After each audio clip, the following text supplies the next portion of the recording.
إن الحمد لله نحمده ونستعينه ونستغفره ونستهديه ونعوذ بالله من شرور أنفسنا ومن سيئات أعمالنا من يهده الله فلا مضل له ومن يضلل فلا هادي له وأشهد أن لا إله إلا الله وحده لا شريك له وأشهد أن محمدا عبده ورسوله يا أيها الذين آمنوا اتقوا الله وقولوا قولا سديدا يصلح لكم أعمالكم ويغفر لكم ذنوبكم ومن يطع الله ورسوله فقد فاز فوزا عظيما أما بعد باشترين كلامي خواهي پروردگارك لقرآن في روزة أي فرمي وباشترين ريبازي پیغمبري مختار صلى الله عليه وسلم وخرابترين ريقا وريباز وريچكان أو ريقا وريبازاني كبيچواني ريبازي پیغمبر صلى الله عليه وسلم وهر پیچواني كشلادان بيقمان لمنهجي خواهي پروردگار وهر لادانێکیش لە منهەجی خوایە کە ئەرز و ئاسمان و هەموو ئەوەی تایە خەڵقی کردووە بە تەئکید گومڕایی و سەر لێ شێوانە خۆشەویستەکانم وخوا قبولی نییە خوا پێی خۆشە یا بەوە ڕازیە خوای پەروەردگار کە بەندەکانی بە پێی منهەج و بەرنامەی ئەو ڕێ بکەن و بجوولێنەوە بۆیە هەر لادانێک خوا پەنامەندە عقوبەکەی سەختە کە ئاگری دۆزەخە خوا پەنامەندە بەڕێزانم وتاري أم هفتمان بابتكي التجارة مع الله بابتي وتاري أم هفتمان لسر أويك بازرگاني كردن لقل خواي پروردگار خوش يسانم لوانيا سير بي للاي هر يكيك لإيما بو خوا بازرگاني لقل أكري تجارت لقل خوايا أكري بلي خوش يسكانم لقل خوايا تجارت أكري لە چەند شوێنێکی قورئانە خوای تەعالا باسی ئەو تیجارەتەی کردووە و ئەوەی کە من عەرزان یەکەم ئایەتێکە لە سورەتی فاطر خوای تەعالا فەرمێ إن الذين يتلون كتاب الله وأقاموا الصلاة وأنفقوا مما رزقناهم سرا وعلانية يرجون تجارة لن تبور ليوفيهم أجورهم ويزيدهم من فضله إنه غفور شكور خوای تعالى فرمي براسي وكساني كبيامكي خوا أخواننوا كتابكي خوا أخواننوا وأوانشي نوێژەکانیان بە جوانی ئەنجام ئەدەن هەست ئەکەن هەڵ ئەسن بە ئەنجامدانی نوێژەکانیان زۆر بە جوانی و ئەوانەشی کەوا لە ماڵەکانی خۆیان حەقی خوا دەرئەکەن لە سەروەت و سامانیان مافی خوا دەرئەکەن و لێ ئەبەخشن بە نهێنی و بە ئاشکرا بە نهێنی لەو شوێنانەی کە نهێنی باشە و بە ئاشکراش لەو شوێنانەی کە ئاشکرا باشە ئەم سێشتە قورئان خوێندن نوێژکردن بە ڕێکوپێکی خێرکردن لە ماڵ و سامانێکە هەتە ئەم سیانە خوای تەعالا ئەفەرمێ هەر کەسی ئەمانە بکە یەرجونە تیجارەتەن لەن تەبور ئەفەرمێ ئەمانە هیوای بازرگانیەکیان هەیە کە قەت خەسار ناکە ئەمە تجارەتێک نییە دیار نەوێ ئەو سەرەکەی نەزانی ئەمە حتا تەنانەت دوو دەفتەر و سێ دەفتەرێ نییە بیخەیتە سۆپەرمارکێتێکەوە بڵێ یا قازانجەکە یا زەرەکە ئەمە لە سەد قازانجەکە لە سەد قازانجەکە ئەم تیجارەتە جیاوازە لەگەڵ تیجارەتەکانی ترە جا خوای تەعالا پاداشتی ئەو کەسانە ئەداتەوە بە کاملی کە ئەم کارە گەورانە ئەنجامەدەن من هەر ئەمانەی کە عەرزم کردن هەر یەکێ لەسەری شتێکتان عەرزەکەم و پاشان بەسەرهاتێکی زۆر گرنگتانیش عەرزەکەم لەسەر ئەوەی کەوا چۆن ئێمە بتوانین لەگەڵ خوا بازرگانی بکەین. ئاەتەکە ئەفەرمێ یەتلونە کیتاب الله، ئەفەرمێ ئەوانەی کە قورئانەکەی خوا ئەخوێننەوە. چۆن قورئانی خوا تجارەتە؟ خۆشەویستەکانم تەماشاکەن، پێغەمبەری خۆشەویستمان صلی الله عليه وسلم ئەفەرمێ من قرأ حرفا من كتاب الله، هر کەسێ یەک حرفێ لە قورئان بخوێنێتەوە، یەک حرف، فله به حسنة، ئەفەرمێت چاکەیەکی بۆ ئەنووسرێ، والحسنة بعشر أمثالها، وحسنش لەلای خوا بەدەقاتە. جا پێغەمبەر فەرمێ صلی الله عليه وسلم لا أقول ألف لام ميم حرف، پێغەمبەر فەرمێ صلی الله عليه وسلم من ناڵێم ألف لام ميم کە سەرەتای سوورەتی بەقەرەیە، ألف لام ميم، ئەفەرمێ من ناڵێم ئەوانە یەک حرفە، بەڵکو ألف حرفێکە، لام حرفێکە، ميم حرفێکە، ولكن ألف حرف ولام حرف وميم حرف، كوابوتو بس بلي ألف لام ميم لايك مكي سي حسنة أروات الناو خزيني أروات سر حسابي بنقيكت بوتني ألف لام ميمك لحسابي بنقي تويا كبنقي لا إخواي پروردگارة سي حسنة زيادك بنقي لا إخواي تعالى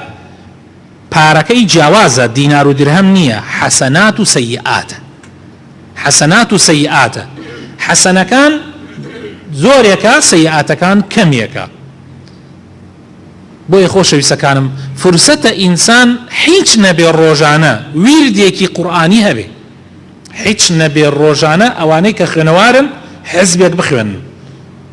حزبێک بخوێنن، یعنی لای کەمەکەی حزبێک بخوێنن، ئەوانەی کە خوێنەوارن، ئەوانەشی کە نەخوێنەوارن لای کەمەکەی على الأقل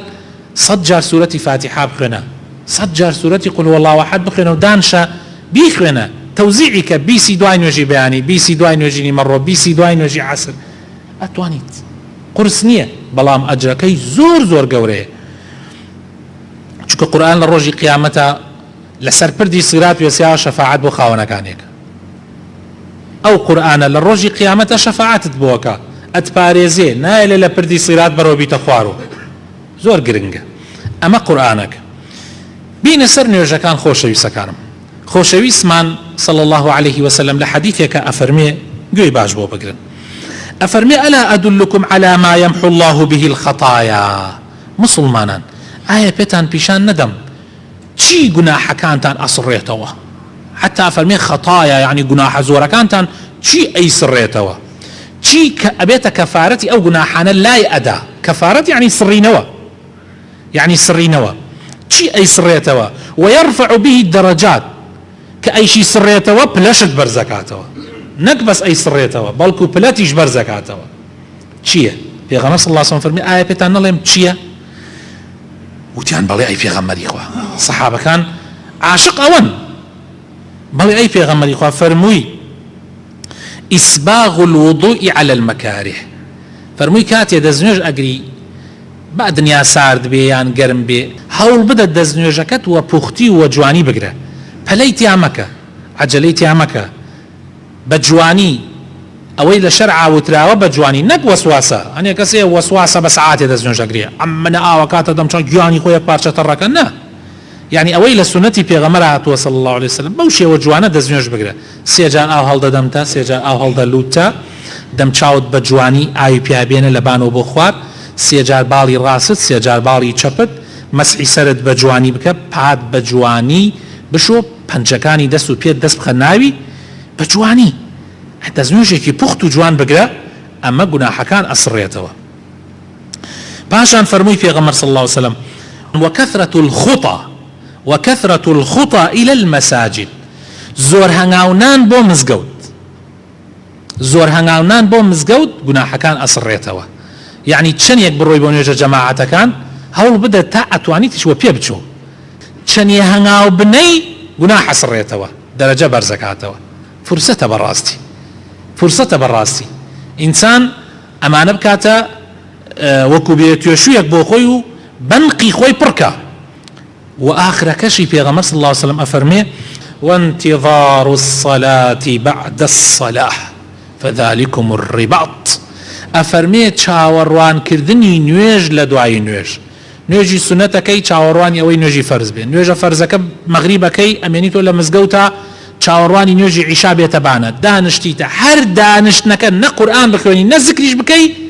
خۆی بۆ خۆی نوێژت بۆ حەساوە. بەس بەو مەرجە قسەی هیچ و ئەملا ئەولا نەکەی، قسەی دنیایی نەکەی، هەر دانشە خۆت هەر دەم بنوخێنە هەر خۆی بۆ خۆی لە نوێژە ڕوو لە قیبلە بکە و دانشە. ئیتر چجا ئەگەر زیکریە بکەی یان ئەگەر قورئانیش بخوێنی، ئەو ئیتر هەر چاوەڕوانکردنی نوێژ هەر زۆر گەورەیە و نوێژەکە خۆی هەر ناتوانی وەسفی بکەی، هەر ناتوانی بڵێ نوێژ چەند گەورەیە و چەند عەزیمە بەڕاستی. لە مەسەلەی بەخشینەکە من تفسيري أم دو آياتان بوكم خوي تعالى أفرمين مثل الذين ينفقون أموالهم في سبيل الله نموني أو كساني كمالكان يعني أبخشن لبيناو خوايا وكو نموني دنك جنيم يكواي كمثل حبة أنبتت أو حبة كأينيجي حاول تقول صوزك في كل سنبلة 100 حبة لقشت قول يكيشيا صد خواهي قولا فرمي صد جنم مقري دانا جنميك اي تشيني يعني خيار كردن وايا يساتو 1 دينار اتشيني لبيناي خوايا يك بحوصته حتى تناند نالي حوصت خواهي تعالى وبيوسيت افرمي والله يضاعف لمن يشاء نيتكت لواني زياتري شيكا شن قاتري شيكاتو 1000 دينار لبيناو خوا ببخشة يكسر ابي بقولك ابي بحوض قول دركا حوض قولك شهر يكي 1000 دينار يعني حوصت 1000 دينار دركا للحظيك نية باككش لواني قورتري شيكاتوا حوصتك ببي 1400 وببي 2100 وزياتريش هر لسورة او آيات سورة بقرة بو جا خواهي قورها لسورة بقرة لآيات 245 بمعنى فرميه من ذا الذي يقرض الله قرضا حسنا فيضاعفه له أضعافا كثير ديسا كيه هي قرض باب أخوة كيه هي بيدا بخوا تاخوا بوي فراوان كات تاوكو دنك خرمايك للروج قيامتا ببينيتوا أو نيشاقي قوربه وكل حديثي في غمرات وكيه هي خلقان يكن بالتأكيد يوش هل وانا ابن إن شاء الله تعالى هو شيء سكانم بسرهات يكتان بو أجرموا بسرهاتك ميجوكي ميجوي أم بسرهاتا أقريتو بو يانزي كانوني دوهم صالي 2016 شويني أم بسرهاتك عرسانيا كم جمهوري مصري عربي محافظة وباريزغاي دقهلية مركزي يعني اوان لجاتين قضاء وامانه مركزي يعني هي مركزي 100 غمر ديك كبي اوثري تفهن الاشراف اما شو هناك لو الرجاء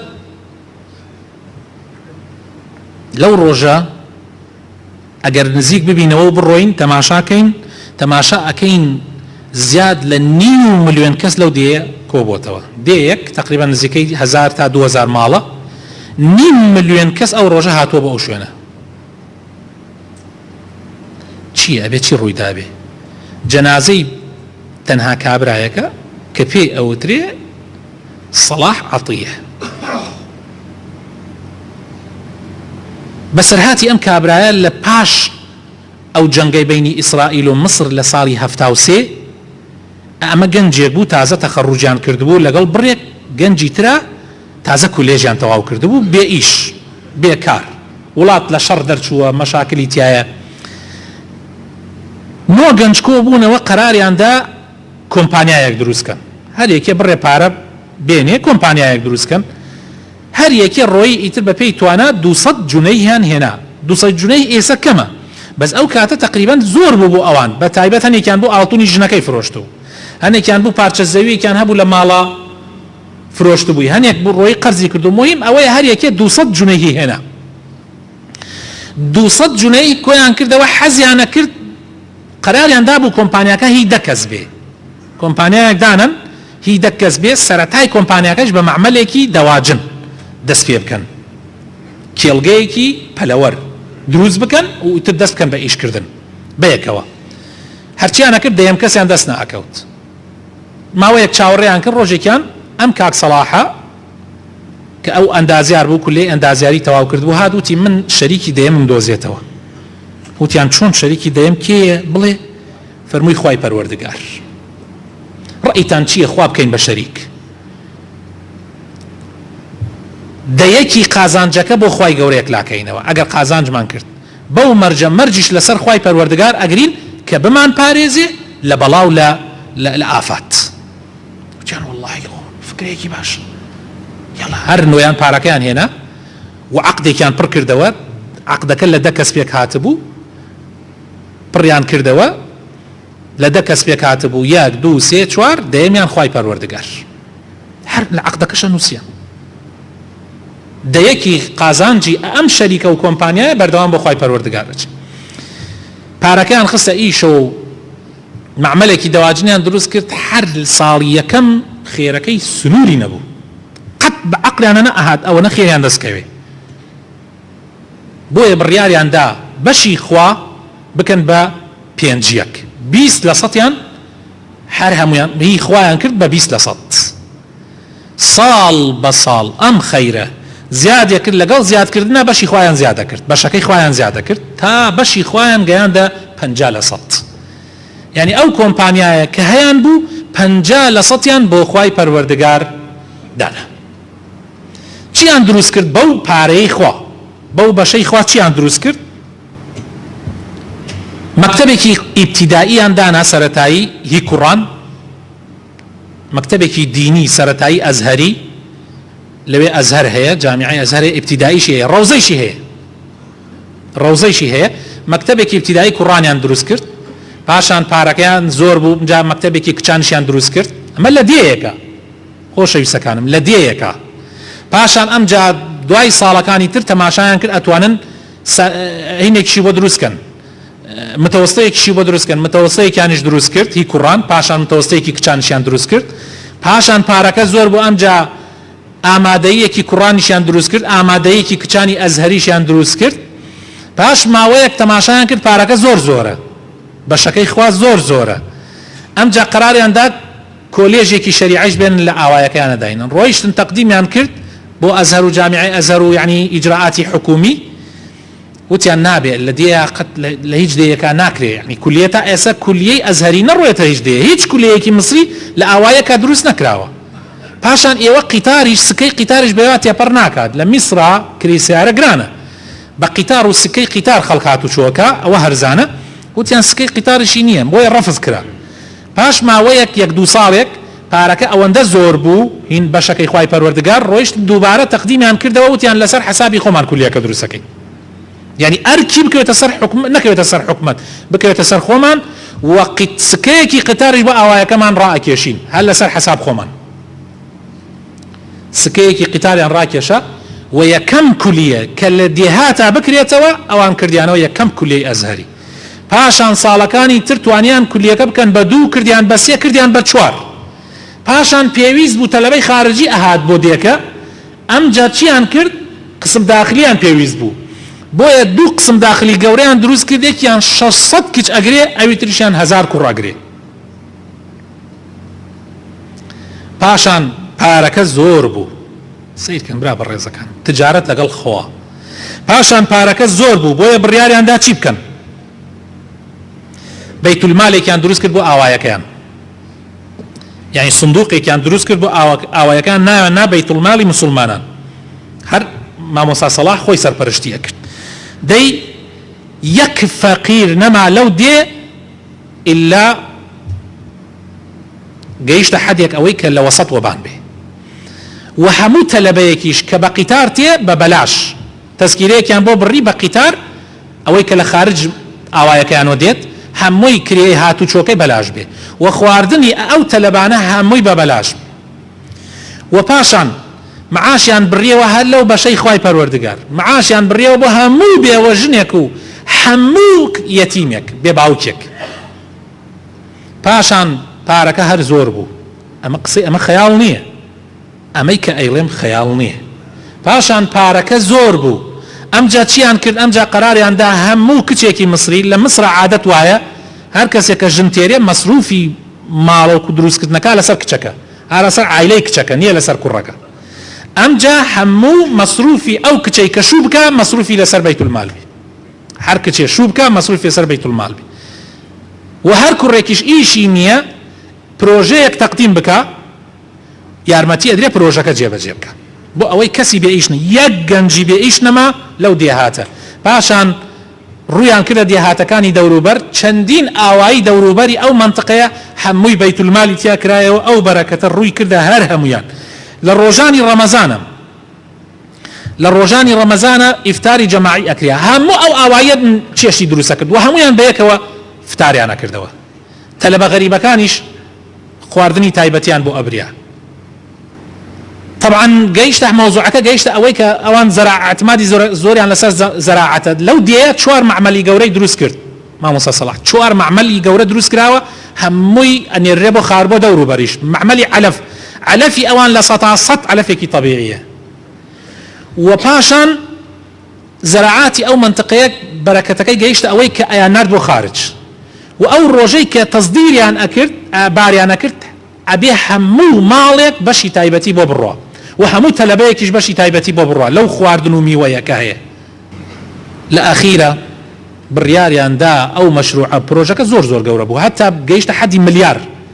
گەیشتە ملیارەها پارە بڕیاریاندا هەر هەمووی بکەنە ناو خوای پەروەردگار و هەر هەموو مەشروعەکە شەریکەکە هەر هەمووی بووە کۆمپانیای خوا و خۆیان بوون بە مۆزەفتایە معاشێکی دیاریکراویان هەبێ ئەو مهندسانە ئەو دەکەسە ئەو نۆکەسە بە سەرپەرشتی ئەو مامۆستا سەلاحە و سەیرترین شت لەمەش خۆشەویستەکانم لە هەمووی سەیرتر ئەوەیە ئەم پیاوە بەڕێزە یەک ڕۆژ خۆی نەداوە ڕاگەیاندنەکان یەک کەس پێی نەزانی یعنی لەوەی کە لە ڕاگەیاندن و کەناڵە ئاسمانیەکان و چەند ساڵە ئیشەکرێ کەس پێی نەزانی تا ئەو ڕۆژەی کە بۆتان خوێندۆ ڕۆژی دووشەممە 11 کانونی دووهەم ساڵی 2016 بە یەکجا هەرچی کەناڵی ئاسمانی مصر هەیە عەجایبیان هات کشتی ئەوەیان بڵاوە کردەوە کە ئەمە چییە بە یەکجا 5 ملیۆن کەس بڕۆ بۆ جەنازەی زەلامێ ئەو ڕۆژە دەرکەوت کە ئەم ئیشی ئەم پیاوە چەندێک بوو تا مرد کەس بە ئیشەکانیشی نەزانی چونکە بۆ خوا کردی بۆیە خوای گەورە بەرەکەتی خستە ئیشەکانیەوە تجارەت لەگەڵ خوا ئاوایە خۆشەویستەکان خوای بۆ خاتر ناوە جوانەکانی خۆت ڕەحمان پێ بکە هیدایەتمان بدە